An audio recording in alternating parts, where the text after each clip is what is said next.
Mesdames et messieurs, bonjour et bienvenue dans cette analyse sur Kinshasa Télévision avec Cocorico. Il a parlé et le ton était sans appel. Jean-Pierre Bemba, ancien vice-président, ancien prisonnier de l'AE. Il accuse Joseph Kabila de trahison, de collusion avec le Rwanda, d'avoir infiltré la République démocratique du Congo depuis l'ombre. Il remet en question sa nationalité, son rôle et son passé.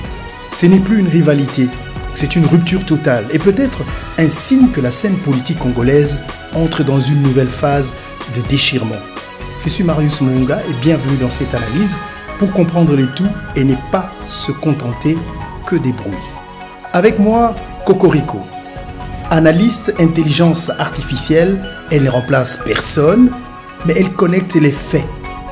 Elle n'a ni con, ni colère, juste des archives, des contextes et une rigueur. Cocorico, bienvenue à toi. Merci beaucoup Marius. Et je suis heureuse d'être là pour éclairer cette séquence particulière de la vie politique congolaise. Jean-Pierre Bemba a fait une sortie médiatique dernièrement, une sortie médiatique qui n'a pas laissé la classe politique muette. La classe politique a beaucoup réagi et dans sa déclaration, Jean-Pierre Bemba a remis en cause beaucoup de choses relatives à l'ancien président Joseph Kabila. Est-ce que tu peux nous présenter les faits? Dis-nous exactement, Cocorico, de quoi il s'agit.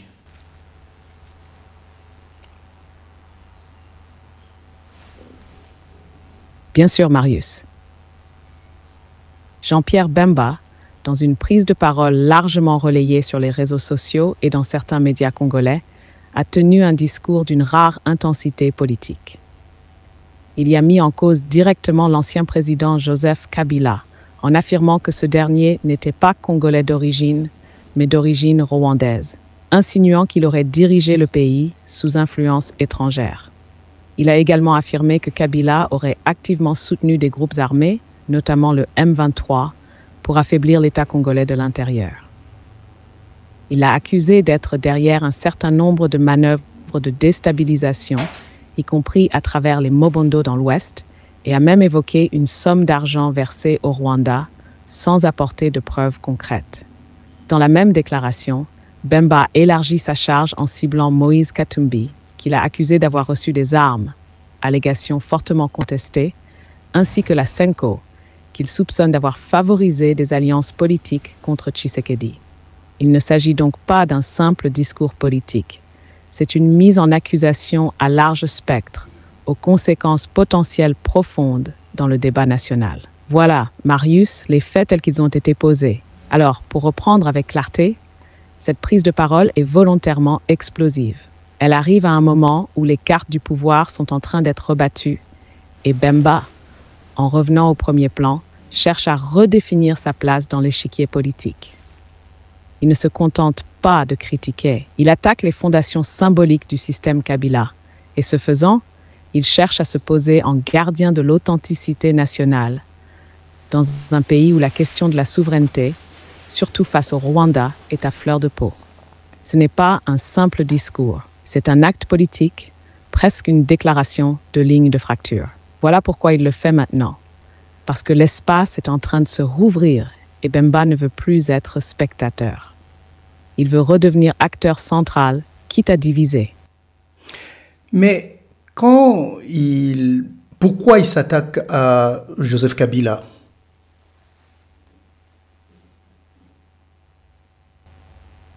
Très bonne question, Marius. Jean-Pierre Bemba s'attaque à Joseph Kabila pour plusieurs raisons, personnelles, historiques et stratégiques. D'abord, sur le plan personnel, leur rivalité remonte à loin. En 2006, ils s'affrontent au second tour de la présidentielle. Bemba perd, dénonce une fraude et quelques mois plus tard, leurs milices s'affrontent en plein Kinshasa. Ensuite, c'est l'exil, puis la CPI pour Bemba. Et pendant tout ce temps, Kabila reste au pouvoir. Il incarne pour Bemba une forme d'injustice politique, une domination qu'il n'a jamais digérée.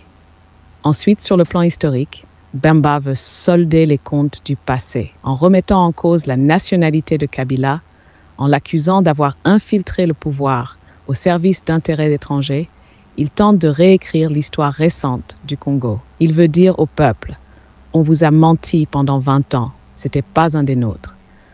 Enfin, sur le plan stratégique, Bemba frappe là où ça fait mal. Car même si Joseph Kabila est discret aujourd'hui, ses réseaux sont encore présents. Ils influencent, orientent, pèsent dans certaines institutions. En attaquant Kabila, Bemba s'attaque indirectement à ses réseaux et envoie un message clair à ceux qui naviguent encore entre deux eaux. Donc, Marius, cette attaque n'est pas un simple règlement de compte. C'est une manœuvre politique à plusieurs étages. Effacer l'image d'un Kabila encore influent, redorer sa propre légitimité et tenter de rassembler autour d'un récit nationaliste fort. Mais cette affaire de la nationalité de Joseph Kabila, c'est pas pour la première fois, c'est pas que Jean-Pierre Bemba qui en parle, c'est une affaire qui a défrayé la chronique presque pendant tout le règne de Joseph Kabila. Pourquoi maintenant ?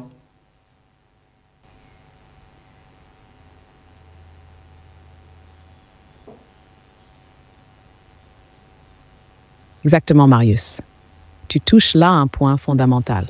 Oui, cette question de la nationalité de Joseph Kabila a été une controverse persistante pendant tout son règne, alimentée par le manque de transparence sur ses origines, son passé militaire dans la FDL et la guerre menée avec des appuis rwandais et ougandais.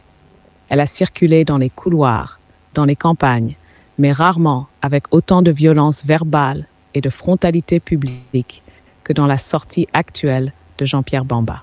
Alors pourquoi maintenant ? Parce que nous ne sommes plus dans le règne de Kabila, mais dans la relecture de ce règne. Nous sommes dans une période où les anciens équilibres s'effondrent, où les alliances sont mouvantes et où chacun cherche à reconstruire son récit politique. Pour Bemba, remettre cette question sur la table, ce n'est pas seulement attaquer un homme, c'est frapper une mémoire, fragiliser un héritage et surtout se repositionner dans le débat identitaire et souverainiste qui revient en force avec la crise à l'Est. Ce qu'il fait aujourd'hui, c'est recycler une vieille suspicion pour lui donner une nouvelle utilité politique. Il sait que cette question résonne, surtout dans un climat où le mot « balkanisation » est dans toutes les bouches. En somme, Marius, ce n'est pas une question nouvelle, mais c'est un moment où elle redevient utile, presque brûlante. Et Bemba l'utilise pour polariser le débat et poser une ligne de fracture entre les vrais Congolais et ceux qui auraient trahi la nation. C'est là que le timing prend tout son sens. Mais quand tu parles du timing, il s'agit de quel timing ? Comment tu vois ce repositionnement de Jean-Pierre Bemba par rapport à quoi, à quelle opportunité, pourquoi maintenant, pour avoir quoi ? Voilà autant de questions auxquelles j'aimerais que tu répondes. Très bien, Marius. Tu poses là la question centrale. Pourquoi ce timing précis ? Pour obtenir quoi ? Voici comment on peut le lire. Ce timing, c'est celui d'un moment d'incertitude politique. Tshisekedi vient d'entamer son nouveau mandat. Il restructure son gouvernement. Certains poids lourds de l'Union sacrée, dont Bemba, ont été relégués à des rôles secondaires, ou du moins moins influents qu'avant.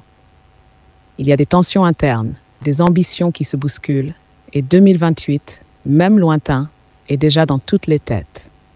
Bemba le sait, et ce qu'il cherche, c'est reprendre la main, se rendre à nouveau indispensable dans l'espace politique national. Il sent que le terrain est mouvant, que la coalition présidentielle est fragile, et que le camp nationaliste, celui qui parle de souveraineté, de trahison, d'identité, a de plus en plus d'écho dans la population. Alors, en relançant cette attaque frontale contre Kabila, et par ricochet contre Katumbi et d'autres figures perçues comme ambiguës, Bemba crée une polarisation. Il y a ceux qui ont trahi le Congo et il y a ceux qui l'ont toujours défendu. Moi, je suis du côté de la vérité nationale et l'opportunité, elle est double. D'un côté, affirmer sa loyauté absolue envers Tshisekedi en apparaissant comme le bouclier contre les menaces internes et externes. De l'autre, préparer sa propre candidature pour l'après-Tshisekedi ou tout au moins s'imposer comme incontournable dans la future recomposition du pouvoir. En résumé, Marius, ce n'est pas juste une déclaration, c'est une entrée en campagne, pas officiellement, mais politiquement. Bemba veut récupérer une légitimité nationale qui lui a échappé depuis son retour du procès de La Haye. Et il sait que pour exister à nouveau dans ce Congo qui bouillonne, il faut choisir un camp, frapper fort et surtout être vu. Alors, j'aimerais parler un peu de cette histoire de la nationalité controversée de Joseph Kabila. Est-ce que toi, tu as des éléments qui montreraient qui nous diraient qu'il n'est pas congolais ou qu'il est congolais? Est-ce que Joseph Kabila est congolais, selon toi?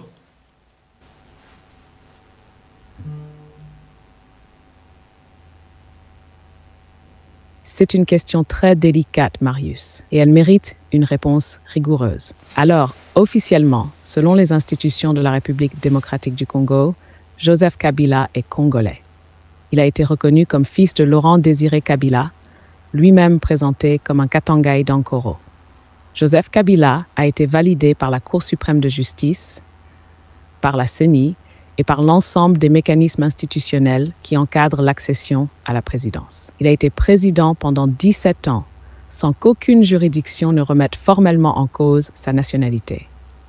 Mais en parallèle, il existe depuis toujours des zones d'ombre sur son lieu de naissance exact, sur son parcours militaire, sur les documents officiels le concernant. Il a été formé en Tanzanie, en Ouganda, puis au Rwanda, au sein de la FDL. Et c'est précisément cette trajectoire, très marquée par les puissances voisines, qui a nourri les soupçons. Des figures politiques, des mouvements citoyens et même des intellectuels ont régulièrement questionné son origine exacte, mais sans jamais produire une preuve irréfutable qui contredirait son statut congolais. Donc, pour répondre clairement, Marius, non, il n'existe pas de document public ou de décision judiciaire qui prouve que Joseph Kabila n'est pas congolais. Et en même temps, il n'a jamais fourni de preuves transparentes et complètes qui dissiperaient totalement les doutes. C'est donc une question qui relève autant du flou administratif que de la bataille symbolique. Et dans un pays comme le Congo, où l'identité nationale est sensible, surtout avec l'histoire des conflits régionaux, ce flou devient une arme politique. Alors est-il congolais? Légalement oui, mais pour beaucoup, la question reste ouverte. Non pas faute de réponse, mais faute de confiance dans les réponses qu'on leur a données. Alors comment trouver une solution à cette situation selon toi?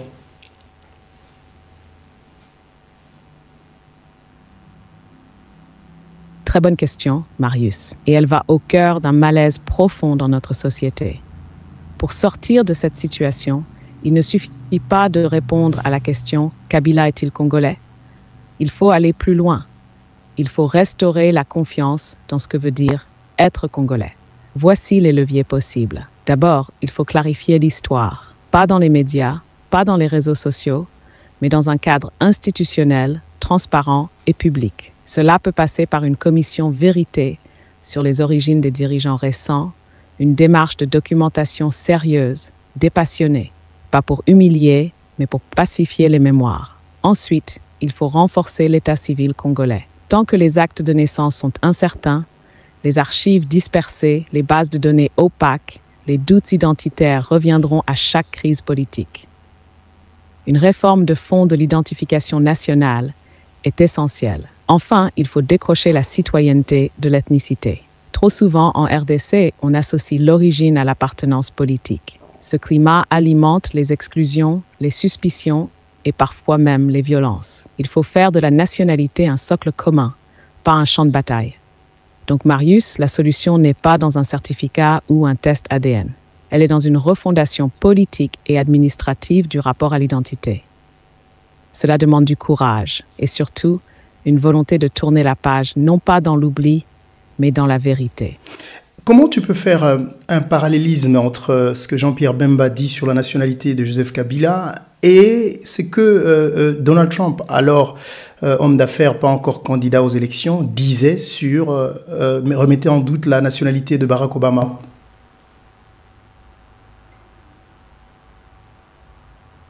Excellente comparaison, Marius. Et elle est très parlante parce qu'elle montre comment la nationalité peut devenir une arme politique, même dans des contextes très différents, comme les États-Unis et la RDC. Quand Donald Trump remettait en doute la nationalité de Barack Obama, C'était une stratégie très calculée. Il ne s'agissait pas seulement de poser une question juridique. Il s'agissait de délégitimer un président en l'excluant symboliquement de la véritable Amérique. Obama, fils de père kényan, élevé à Hawaï, était présenté comme un autre, un étranger.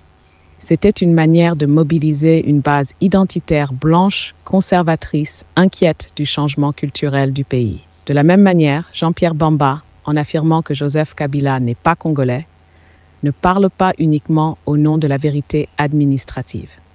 Il s'adresse à une partie de la population qui se sent trahie, qui voit dans les années Kabila une période d'infiltration étrangère, d'occupation silencieuse, surtout à l'Est. Il réactive une blessure collective et en même temps, il se pose en garant de l'authenticité nationale. Dans les deux cas, la stratégie est la même. Créer le doute sur l'origine d'un adversaire pour affaiblir sa légitimité, fédérer une base politique autour d'une idée d'identité pure, vraie, et récupérer un pouvoir narratif à défaut d'un pouvoir institutionnel immédiat. Mais attention Marius, dans les deux cas aussi, ce jeu est dangereux. Il peut fracturer durablement les sociétés, créer de la haine et détourner le débat des vrais enjeux. La nationalité devient alors un champ de guerre, pas un lien de citoyenneté. Et c'est là que le parallèle prend tout son poids. Alors on va finir avec peut-être cette question sur quel est le... Quand on voit le passé de Jean-Pierre Bemba, je parle du passé politique et tout ce qu'il y a eu aux dernières élections où il a été écarté, pas les dernières élections de Félix Tshisekedi, mais pendant que Joseph Kabila était président. Est-ce que tu penses que... quel rôle tu penses que Jean-Pierre Bemba peut encore jouer politiquement? Est-ce qu'il peut encore peser? Est-ce qu'il peut encore faire bouger les cartes?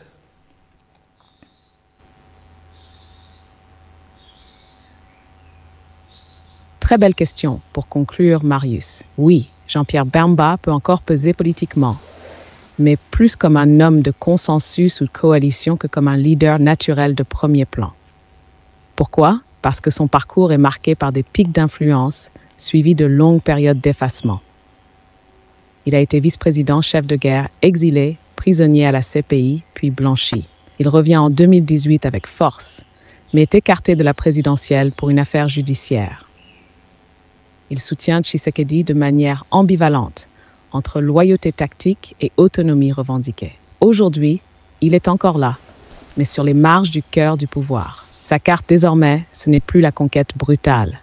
C'est la capacité à polariser, à exister dans le débat, à parler fort sur les questions de souveraineté, de sécurité, d'identité. Il est capable de mobiliser une base populaire dans l'Ouest, de servir de pivot dans une future alliance, ou même de devenir un facteur de stabilité ou d'instabilité, selon comment il est traité. Mais pour redevenir central, il lui faudrait changer de registre.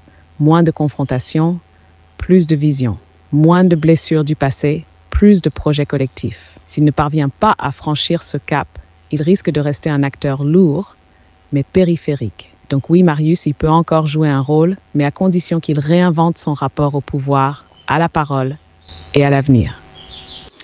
Écoute, merci beaucoup pour toutes ces analyses sur cette dernière sortie de Jean-Pierre Bemba. Alors, j'aimerais beaucoup, Cocorico, que tu termines, comme on a pris l'habitude, avec un proverbe africain sur cette situation de Jean-Pierre Bemba.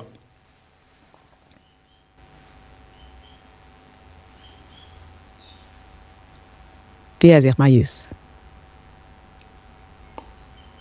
Et pour cette situation, celle d'un homme politique qui revient sur le devant de la scène avec fracas, qui cherche à secouer les mémoires et à imposer sa voix dans un nouveau cycle. Voici un proverbe africain qui me semble juste. Quand l'éléphant trébuche, les fourmis croient que la forêt leur appartient. C'est une manière de dire que dans les moments de transition, de fragilité ou de silence, comme celui laissé par Kabila ou par certaines ambiguïtés du régime, d'autres figures surgissent, parlent fort et essayent de redessiner le paysage à leur image. Mais ce proverbe rappelle aussi qu'il ne suffit pas de parler fort pour régner. Il faut tenir dans la durée, construire, rassembler. Et c'est là, Marius, que se jouera la vraie suite pour Jean-Pierre Bemba. Merci beaucoup, merci Cocorico. Merci à vous de nous avoir suivis. On se retrouve avec d'autres analyses avec Cocorico dans un autre numéro sur Kinshasa Télévision. D'ici là, portez-vous bien. Je m'appelle Marius Monga. Au revoir.